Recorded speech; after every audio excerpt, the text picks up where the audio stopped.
오늘부터는 교재 남명조식 언어의 분석 4장의 내용을 말씀드리겠습니다. 이 장에서는 남명 선생이 남긴 글을 텍스트로 하여 이 글에 담긴 의미를 살펴보고자 합니다. 남명 선생의 생각이 하나로 집약되었다고 하는 신명사도는 앞에서 살폈습니다. 여기서는 시부, 명서, 텍스트를 대상으로 분석하고자 하는데 글 전체를 대상으로 하나하나 분석하기에는 그 양이 너무 많아 그 일부분만을 대상으로 분석하기로 하겠습니다. 그런데 문제는 남명 선생이 남긴 글들이 오늘의 우리가 이해하기에는 무척 어렵다는 것입니다. 한문으로 되어 있어 그렇기도 하지만 번역된 것의 경우도 쓰여진 시대가 멀고 또 선생의 언어 자체가 매우 추상적이어서 말하리와 들으리 사이에서는 어쩔 수 없이 평가착오가 많이 일어날 수밖에 없습니다. 이러한 까닭에 여기서는 남명 언어의 난해성을 극복하고 말하리와 들으리 사이에서 일어날 수 있는 평가착오를 최대한 줄일 수 있는 한 방안으로 남명 선생의 언어를 그대로 두고 텍스트 언어학적 분석 방법을 원용하여 살피고자 하는 것입니다.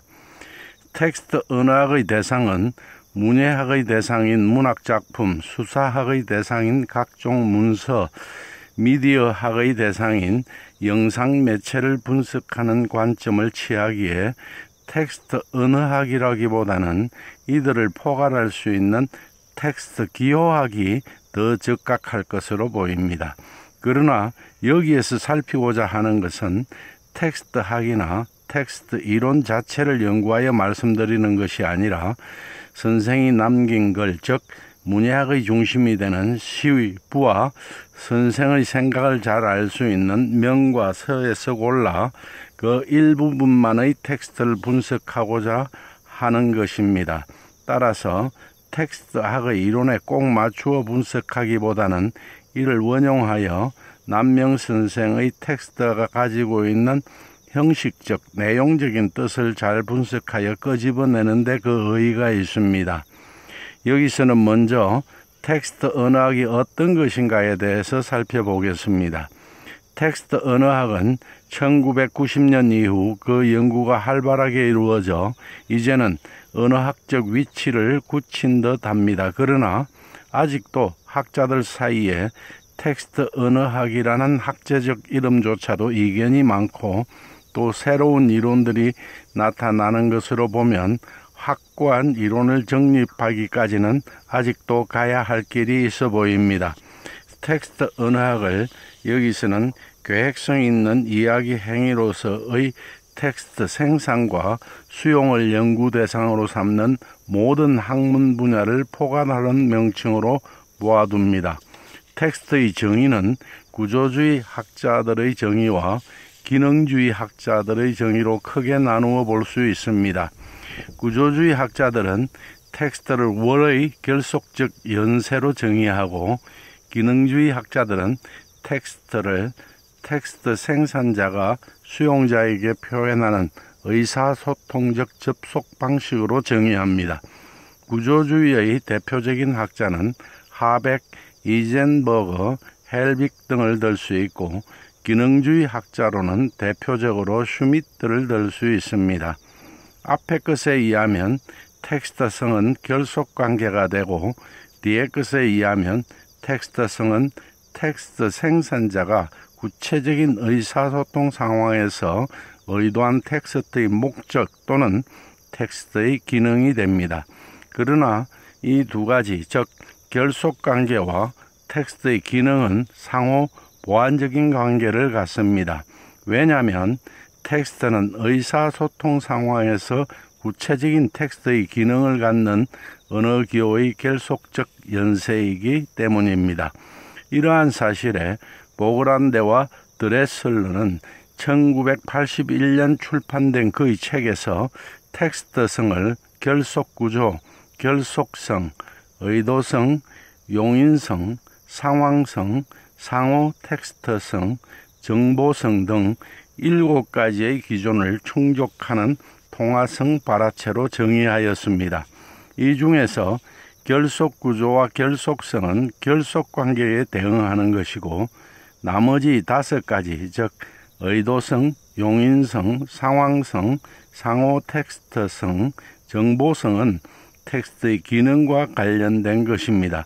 따라서 저는 텍스트를 텍스트의 결속 관계와 텍스트 기능의 결합체로 보면서 보그란데와 드레슬러가 설정한 앞에서 말한 7가지의 텍스트성 기준에 맞는 통화성 발화체를 말하는 것으로 정의합니다.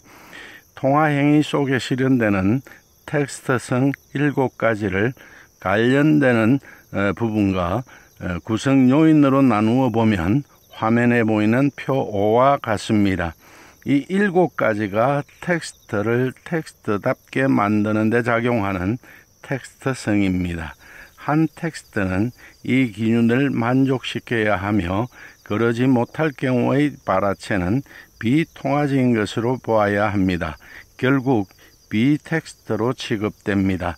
따라서 텍스트 언어학의 주요 과제는 결국 이 텍스트성 규명에 있다 하겠습니다. 의사소통의 상황은 크게 보아 셋이 있습니다. 말하리와 들으리, 그리고 의사소통으로 쓰이는 말입니다. 말하리의 입장에서 보면 말을 왜 하는지, 무엇 때문에 하는지가 분명해야 합니다. 이는 말하리의 심리적인 요인으로 작용하는데 이를 의도성이라 합니다. 말을 실현할 때의 1차적인 책임은 말하리에게 있습니다. 무슨 말을 하는지 알 수 없는 말을 한다거나 때로는 그 말을 왜 하는지 알 수 없을 때가 있습니다. 또 알아들을 수 없는 어려운 말을 하거나 틀린 말을 한다면 들으리는 그 말을 받아들일 수가 없습니다. 이렇게 되면 들으리로서는 말하리의 의도를 도무지 알 수 없게 됩니다. 의사소통이 이루어지지 않습니다. 다시 말하면 그 말은 텍스트성을 가지지 못합니다. 말하는 사람은 어떻게 하면 자신의 말이 상대인 들으리에게 온전히 전달되도록 할 것인가, 즉 텍스트성을 유지할 것인가의 의도를 분명히 해야 합니다. 의사소통에 있어 2차적인 책임은 들으리에게 있습니다. 말하리가 아무리 의도성을 갖고 텍스트성을 실현한다 할지라도 들으리가 그 말을 받아들일 준비가 되어 있지 않거나 일부러라도 들으려 하지 않는다면 이 또한 의사소통이 이루어지지 않습니다. 의도성이 말하리의 심리적 요인으로 작동하는 것이라면 들으리의 심리적 요인으로 작용하는 것을 용인성이라 합니다. 의도성과 용인성은 실현된 말이 텍스트성을 갖게 하는 데 있어서 매우 중요한 요인입니다. 텍스트 언어학에 있어서 텍스트는 어떤 기준을 만족시켜야 하며 어떻게 말하리에 의해 생산되고 들으리에 의해 수용되는가가 밝혀져야 하기 때문입니다. 의사소통의 상황에서 남은 하나는 말입니다. 의사소통은 말하리가 들으리에게 말하고자 하는 내용이 있기 마련인데 이 내용을 우리는 정보라 합니다. 다시 말하면 의사소통을 위한 말에는 정보성이 있어야 한다는 것입니다. 이는 정보 처리적 요인입니다. 의사소통의 목적은 말하리가 들으리에게 정보를 전달하고자 하는 데 있습니다. 이 정보 내용에 따라 텍스트가 결정됩니다. 말하리가 들으리에게 어떤 정보를 잘 전달하기 위해서는 말을 할 때의 시간적, 공간적 상황이나 현실에 주어진 역사, 문화, 풍습, 생활 습관 같은 사회 문화적 배경은 물론 그 속에 존재하는 사물과 사건, 이것들의 진행 상태와 맥락, 말할 때의 현장 분위기 따위를 고려하지 않으면 안 됩니다. 이러한 상황적 요인을 텍스트 언어학에서는 상황성이라 합니다. 상황성은 한 텍스트를 말하는 상황에 적합하도록 만드는 요인이 되어 의사소통에 있어 말하리는 최소한의 표현으로 적절하게 자신의 의도를 나타내게 됩니다. 텍스트 언어학에서 상황성과 함께 어떤 정보를 잘 전달하기 위하여 사전에 경험한 텍스트를 끌어들여 새로운 텍스트를 만드는 경우가 있습니다. 대개 잘 알려진 원래 텍스트를 끌어들이게 되는데 이를 텍스트 인유라 하고, 텍스트 인유를 통하여 만들어진 텍스트성을 상호 텍스트성이라 합니다. 상호 텍스트성도 텍스트성의 하나로 인정됩니다. 텍스트가 텍스트성을 가질 때는 반드시 형식과 그 형식에 결합된 내용이 있습니다. 말의 형식은 소리이고 형식에 결합된 내용은 뜻입니다. 이는 기호가 가지는 양면성입니다. 언어 기호에는 양면성이 있습니다. 말의 형식적 요소는 어문, 형태소, 낱말, 이언말, 마디, 월입니다. 한자 말에서는 낱말을 단어, 이언말을 구, 마디를 절, 월을 문장이라 합니다. 이들은 선조상에서 관계하며 이들 관계에는 규칙이 있습니다. 어문과 어문의 관계 규칙을 어문론이라 하고, 낱말 안에서 이루어지는 형태소와 형태소 사이의 관계 규칙을 형태론이라 하며, 월 안에서 이루어지는 낱말과 낱말 사이의 관계 규칙을 통사론이라 합니다. 언어학의 범위는 여기까지입니다. 한 월을 벗어나지 않습니다. 즉, 언어학은 월 이하의 단위를 연구 대상으로 합니다. 그러나 텍스트 언어학은 월 이상의 언어를 포함하는 텍스트를 연구 대상으로 합니다. 따라서 언어학에서는 현실 속에 드러난 월이나 낱말뿐만 아니라 현실 속에 드러나지 아니한 사전 속의 잠재적인 말도 연구 대상에 포함됩니다. 그러나 텍스트 언어학에서는 잠재적 언어가 아닌 현실이라는 시간 속에서 실현된 월과 월의 이음을 포함한 말의 연쇄, 즉 텍스트가 연구 대상입니다.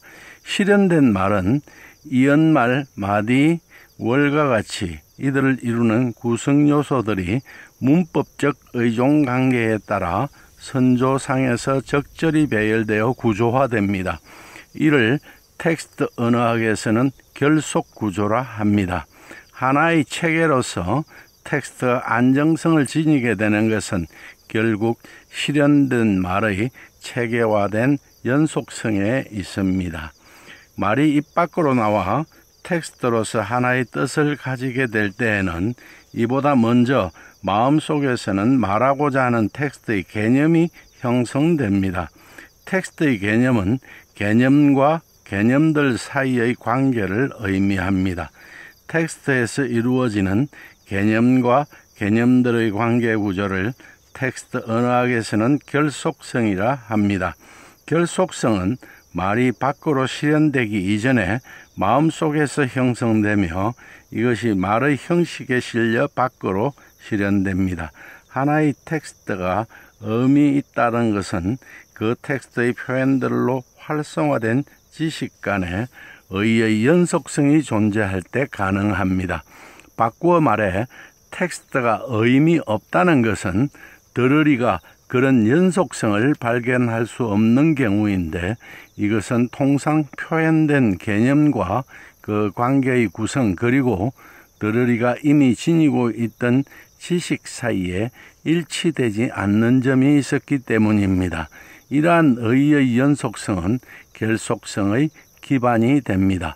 결속성은 결속 구조와는 텍스트를 결속시키는 기능을 한다는 점에 있어서는 공통점을 가지나, 결속 구조는 이 기능을 텍스트의 형태적 청위에서, 결속성은 텍스트의 세계, 즉 이야기 참여자들의 내용적 청위에서 부담한다는 점에서 차이가 있습니다. 결속성을 표지하는 방법은 대개 텍스트를 이루고 있는 개념들의 관계를 그물망을 이용하여 나타내는데, 월 이상의 개념들의 관계는 개념의 크기에 따라 청위를 구분하여 청일별로 그물망을 형성하여 묶어갑니다. 마지막 단계에서는 개념 구조가 모두 드러나는 시점인데 이를 미시구조라 합니다.